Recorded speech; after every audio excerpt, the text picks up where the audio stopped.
Bonjour à toutes et à tous et soyez les bienvenus sur RTI 1.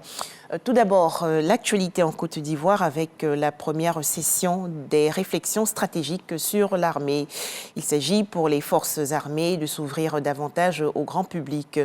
Plusieurs participants, notamment l'armée nationale, les institutions, les entités gouvernementales et la société civile prennent part à cette rencontre.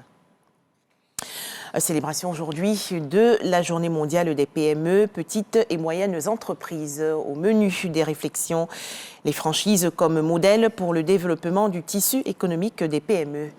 En Côte d'Ivoire, selon le ministre du Commerce, de l'Industrie et des PME, Souleymane Dirasouba, le gouvernement s'engage à donner une réponse appropriée aux problématiques d'accompagnement, de financement et de gouvernance des PME. Les explications détaillées de l'enseigné Bakayoko. En Côte d'Ivoire, les micro-entreprises et les PME, c'est 90% du tissu des entreprises, 23% des emplois formels et 20% de contributions au PIB. Avec ce poids, le secteur a été hissé au rang de priorité par le gouvernement, qui a donc pris des initiatives d'aide et de soutien aux PME, question de les rendre dynamiques et plus attractives. En effet, l'administration fiscale a procédé à travers l'année fiscale 2021 à la réforme de la fiscalité applicable aux petites et moyennes entreprises en instituant le régime de l'entrepreneur, qui vise à favoriser la migration des acteurs informels vers le formel. Ainsi, la fiscalité existante est alignée sur les spécificités des PME en termes de simplicité, de modernité et d'optimalité. D'autres mesures spécifiques ont également été prises en faveur des PME pour faire face à la crise sanitaire mondiale. Plus de 34 milliards de francs CFA ont ainsi été distribués à 889 PME, contre 131 milliards de subventions pour un peu plus de 135 000 acteurs du secteur informel.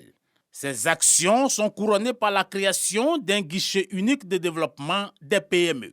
Ce dispositif vise à renforcer l'appui de l'État au secteur privé afin d'accélérer la transformation structurelle de notre économie et offrir des emplois décents, notamment pour les jeunes et les femmes. Le rôle stratégique confié au GUID PME est de favoriser l'innovation, l'amorçage, le développement, la conquête des marchés extérieurs en contribuant à l'accompagnement des PME, à la facilitation de leur accès au financement et à l'obtention des garanties. Des opportunités existent aussi pour la franchise dans les secteurs sociaux comme la santé, le traitement et la vente d'eau, l'hygiène, l'éducation et l'accès à l'énergie. Le génie créateur des jeunes entrepreneurs locaux devrait permettre la mise en place de marques spécifiquement ivoiriennes dans tous ces domaines afin de tirer avantage de cette franchise en Côte d'Ivoire.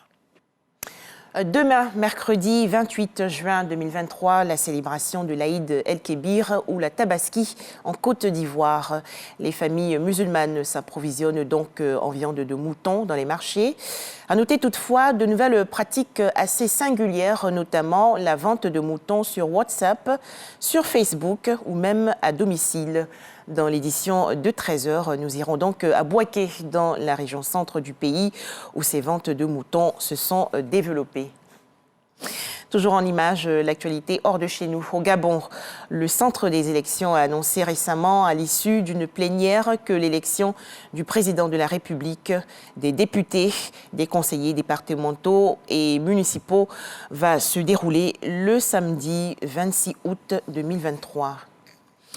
L'élection présidentielle en Sierra Leone, le président sortant Julius Maada Bio est en tête du scrutin avec 55,86% des voix après 60% du dépouillement, selon les chiffres partiels fournis hier par la commission électorale.